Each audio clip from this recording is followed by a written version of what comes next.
Buongiorno e benvenuti a questa prima edizione di TG Sicilia, i titoli del nostro telegiornale. Caronte Tourist annuncia 71 licenziamenti dopo l'addio alle tratte per le isole minori, c'è preoccupazione alle isole Eolie. Formalmente al via le domande per la formazione e il lavoro per accedere al sostegno che sostituisce il reddito di cittadinanza. A Palermo attese caos, paure e ansie tra gli ex percettori. In Sicilia escalation di denunce per violenza sessuale tra giugno e agosto. Quello di Palermo dunque non è un caso isolato, ma la vittima adesso, la 19enne, si trova in un luogo protetto e dice qui sto bene. A Palermo uomini in corteo per dire no agli abusi sulle donne. Metalisti in fermento a Stromboli, il cemento minaccia una delle meraviglie dell'isola. Risveglio amaro per il Catania dopo il ritorno tra i professionisti alla prima di campionato in Serie C, i rossoazzurri sconfitti in casa per 1-0 dal Crotone. Il tecnico Tabiani non ci sta e dice siamo stati sfortunati.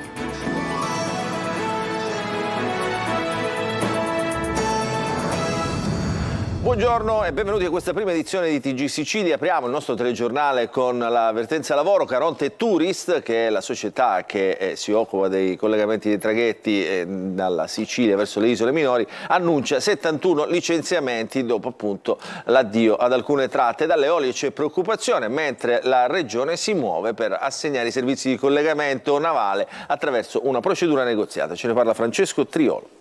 Dal 30 settembre Caronte Tourist Isole Minori non eserciterà più i collegamenti da e verso le isole Eolie, le Egadi e Ustica ed è pertanto costretta al licenziamento collettivo di tutto il personale alle proprie dipendenze che vi è attualmente adibito. Così la compagnia di navigazione messinese ha avviato la procedura di licenziamento collettivo per un totale di 71 dipendenti, 8 comandanti, 4 primi ufficiali, 3 secondi ufficiali, 7 direttori di macchina, 7 nostromi, 23 marinai, 4 giovani di coperta, 4 mozzi, 8 operai motoristi e 3 comuni di macchina. La vicenda nasce dal sequestro delle 3 navi traghetto Elga, Bridge ed Ulisse ritenute non conformi al trasporto di persone a mobilità ridotta. Una tesi questa sempre respinta dall'armatore. Una situazione che preoccupa non poco alle isole Eolie. Gli albergatori hanno evidenziato come il braccio di ferro tra Regione e Caronte Tourist sui collegamenti marittimi con le isole minori rischia di stritolare le fragili economie locali e hanno chiesto un incontro urgente con il Presidente della Regione e l'assessore Aricò. La risposta della Regione è stata l'avvio dell'iter per assegnare i servizi di collegamento navale per le isole minori attraverso una procedura negoziata. 4 i lotti previsti, il primo riguarda le isole Eolie, ha un importo complessivo di 33.600.000 euro, il secondo per le Egadi ammonta a circa 14.800.000 euro, il lotto relativo ai collegamenti con Pantelleria ha un importo di circa 24 milioni di euro, mentre l'ultimo per Ustica di circa 15 milioni e mezzo di euro. E adesso restiamo nel tema del lavoro perché è iniziato il nuovo percorso per gli ex percettori di reddito di cittadinanza, cominciato da ieri per i cosiddetti occupabili, la possibilità di presentare la domanda per il supporto alla formazione al lavoro. A Palermo attese e caos in alcuni patronati, tantissime le richieste, c'è stata anche qualche ressa. Marco Gulla.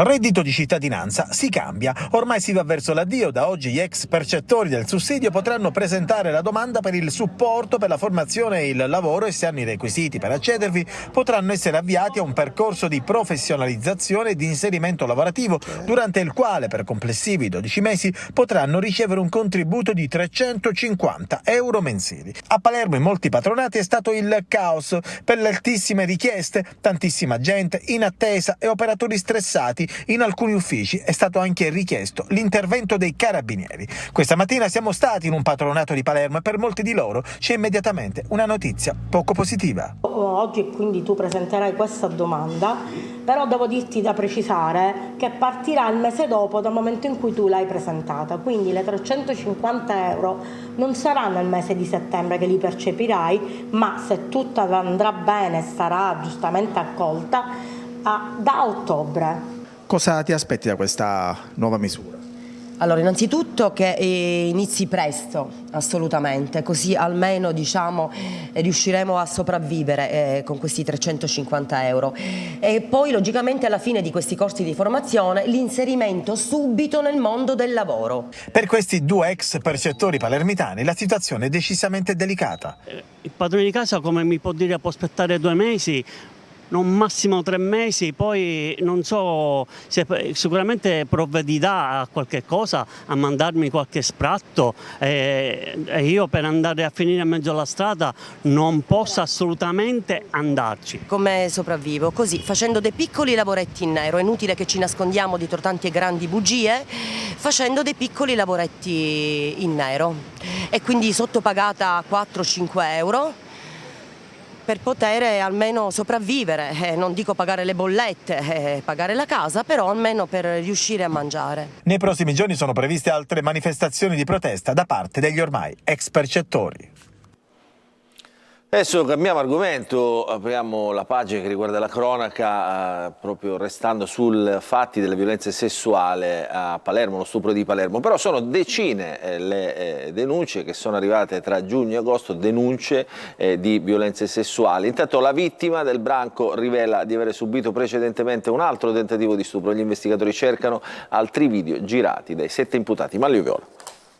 Oltre 150.000 follower fra TikTok e Instagram. La ragazza vittima della violenza dello scorso 7 luglio a Palermo ormai è nota a molti. Non nasconde il volto nelle sue generalità. Su TikTok ha oltre 60.000 follower e su Instagram oltre 90.000 e continua a rispondere a tutti. Nei giorni scorsi si è resa protagonista anche di una diretta social durata una mezz'ora per raccontare il proprio incubo, le proprie sensazioni, il disagio. Una lunga diretta attorno alle 22 del 30 agosto dalla casa protetta lontana da Palermo in cui alloggia dal giorno precedente.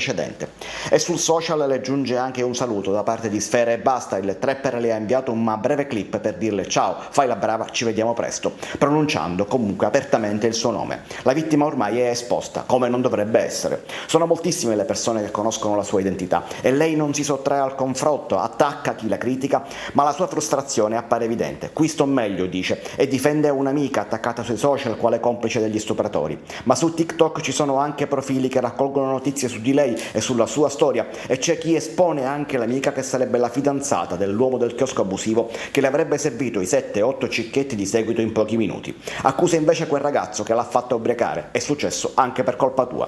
Intanto indagini sono in corso su un altro tentativo di stupro che la giovane avrebbe subito in precedenza ma dal quale si sarebbe difesa, così come indagini sono in corso su una pioggia di denunce di stupro presentate alle forze dell'ordine da giugno ad agosto a Palermo, un vero e proprio boom durante questa estate del 2023 della quale bisognerà distinguere caso per caso.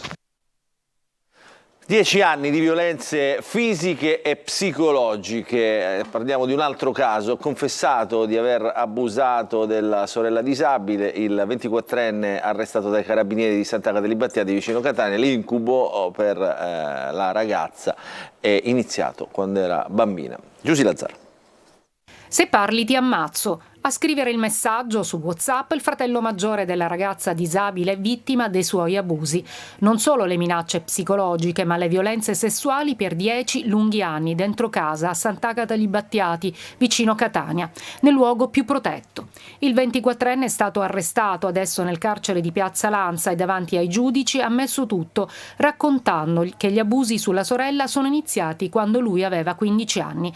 La ragazza avrebbe sopportato in silenzio, ma a un certo punto la pressione era diventata troppo dolorosa e così ha confidato tutto alla cugina. Lei stessa ha avvertito la zia che con la figlia è andata a denunciare ai carabinieri. Cade così il muro di silenzio che l'aveva costretta a sopportare tanta violenza. La vittima non è ancora maggiorenne. Per lei l'incubo è iniziato quando era una bambina e andava alle elementari. E gli inquirenti adesso vogliono capire come sia stato possibile che nessuno si sia accorto di quello che avveniva tra i fratelli. E va avanti anche l'inchiesta giudiziaria divisa in 2 procedimenti. Uno avviato dalla Procura dei minori per gli abusi subiti prima che la vittima fosse maggiorenne e per gli ultimi 6 anni le contestazioni sono della Procura ordinaria. E poi c'è la mobilitazione, l'ondata di solidarietà. Ieri, ad esempio, a Palermo gli uomini hanno manifestato, sono scesi in strada per un corteo per dire no alla violenza sulle donne, dai Quattro Canti fino al Foro Italico, il servizio di Marco Gullà. Questa volta sono gli uomini a manifestare, gli uomini di Palermo che dicono no alla violenza sulle donne. Per oggi pomeriggio hanno sfilato dai quattro canti fino al Foro Italico, proprio fino al cantiere dove si è consumato lo stupro di gruppo di una ragazza 19enne. La manifestazione è stata organizzata dal deputato Ismaele Lavardera. Ma cosa può fare la politica per evitare episodi come quello del 7 luglio scorso a Palermo? La politica concretamente deve mettere soldi affinché i centri antiviolenza funzionino, affinché l'assessorato alla famiglia, la regione siciliana funzioni, quindi nello specifico dia risposte a chi a volte si trova da solo nel denunciare. Questo lo deve fare immediatamente. Però sono convinto, conoscendo anche l'assessore Nucci Albano, che è un tema a cui lei veramente tiene moltissimo, e quindi parte da qui. È una manifestazione che è sicuramente simbolica, ma porta con sé anche una voglia di dire che i veri uomini non metterebbe mai una sola mano appunto contro una donna. Presente al corteo anche il cantante dei Tintoria, Lello Analfino.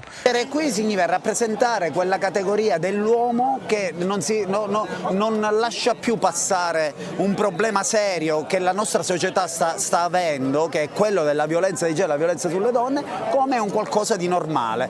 Basta, non deve essere più la normalità, ognuno di noi deve fare la propria parte. E dalla parte della ragazza di Palermo, una ragazza violentata, vittima di abusi, si schiera il Telefono Rosa. La presidente dell'associazione, da sempre in prima linea contro la violenza sulle donne, le ha scritto una lettera aperta dicendo: non sei sola. Insieme alle volontarie del Telefono Rosa abbiamo deciso di scrivere questa lettera aperta alla giovane ragazza palermitana che ha subito uno stupro. Lo stupro è uno dei crimini più tremendi che possano essere commessi da qualcuno, e ancora più tremende sono le considerazioni scritte nei social. È vero, come diceva Maurizio Costanzo, grande giornalista, che la mamma dei cretini è sempre incinta, però è anche vero che leggere certe cose fa male, molto male. E noi diciamo alla giovane ragazza: no, sollevati, perché non sei sola. Noi siamo vicino a te, sempre, in ogni momento. Chiamaci, il nostro numero è 06 3751 8282. Noi ci siamo per te, tutte le volontarie. Se hai bisogno della psicologa, se hai bisogno di consultare un avvocato per essere ancora più tranquille, noi siamo a tua disposizione. Non sentirti sola. Adesso cambiamo decisamente argomento, ci occupiamo di ambiente, perché da Stromboli arriva un allarme lanciato da un comitato Stop al cemento che minaccia una delle spiagge più belle dove nidificano le tartarughe. Il servizio di Lorena Dolci. Ecco le piccole caretta caretta che arrancano nella sabbia nera di Stromboli, tartarughine che si affrettano a raggiungere il mare tra le dune della spiaggia di Punta Lena. Era il 2019 e da allora gli ambientalisti aspettano che si ripeta il miracolo della schiusa delle uova di questa specie protetta. Ma mamma tartaruga non sapeva di avere scelto uno degli angoli più degradati dell'isola. Da quasi 30 anni, infatti, questo compattatore di rifiuti, che doveva essere provvisorio, si affaccia direttamente sul mare, uno spiazzo di oltre 4.000 metri quadri in un'area classificata come zona verde. Ma le tartarughe non leggono i cartelli e quest'anno avrebbero un'altra sorpresa. La situazione ultimamente è ulteriormente peggiorata per via di una concessione edilizia che ha permesso la cementificazione di una grande area privata proprio a fianco del compattatore, in prossimità oltretutto non soltanto della spiaggia ma anche di una zona dove in tempi recenti, se parliamo del 2019, è tornata a nidificare anche la tartaruga caretta caretta, che è una specie protetta e quindi solo per questo l'area dovrebbe essere tutelata da ogni intervento. Contro questa colata di cemento che deturpa la natura insorge il comitato. Per questo comitato di cittadini ha lanciato un appello pubblico al sindaco di Lipari per chiedere com'è possibile che i vincoli di tutela del territorio siano stati così ampiamente disattesi e soprattutto per chiedere un forte segnale di cambiamento nella politica di gestione del territorio. Se verranno prese tutte le iniziative a tutela dell'ambiente, questa spiaggia potrebbe presto tornare a brulicare di tartarughine. Prima di andare in pubblicità, una notizia appena battuta dalle agenzie: un incendio divampato in un deposito di un'azienda di servizi di telecomunicazione nel comune di Carini, in provincia di Palermo, in via Don Luigi Sturzo. Il rogo ha interessato dei materiali elettrici in disuso stoccati sotto una tettoia aperta adiacente all'edificio. I vigili del fuoco del comando provinciale di Palermo sono riusciti a spegnere le fiamme, evitando il propagarsi in altri locali adiacenti al deposito. Adesso sono in corso le valutazioni per capire l'origine di questo rogo. Ci fermiamo, come detto, per una piccola pausa, poi un'ampia pagina di calcio con il Catania che ieri ha esordito nel campionato di Serie C.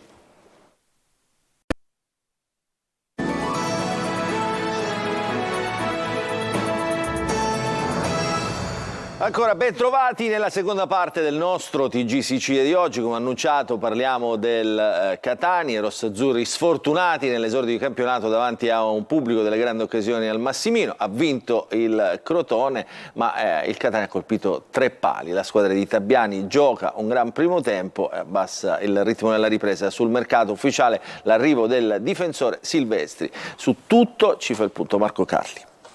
La prima del Catania al ritorno fra i professionisti, grande pubblico, quasi 19.000 presenze, atmosfera incredibile e anche impatto sulla partita positivo per i rossazzurri, dominatori del primo tempo. Di negativo c'è il risultato perché gli etnei collezionano pali e sprecano qualche occasione, anche importante. Il Crotone segna un gol e vince. Tabiani inizialmente rinuncia alla Dinetti e schiera Rizzo, in attacco c'è Sarao. Dopo il quarto d'ora arriva la prima grande occasione, Rapisarda crossa dalla destra, il suo diventa un tiro che sorprende D'Alterio, la palla va a colpire il palo e danza sulla linea. Rapisarda chiede il gol, si va avanti e dopo 5 minuti arriva la prima conclusione del Crotone con Pannitteri. Livieri manda in angolo. Catania corto con la difesa alta e un Chiricò che gioca un primo tempo ottimo. È lui che sventaglia a sinistra, la palla arriva dalla parte opposta e poi di nuovo in mezzo per Zamarini. Bella azione del centrocampista che conclude di sinistro e colpisce il secondo legno per i rossazzurri. Nella ripresa si fa vivo subito il Crotone. Prima del 20°, altra occasione per il Catania. Bella combinazione Rocca di Carmine con l'attaccante che conclude trovando la respinta del portiere.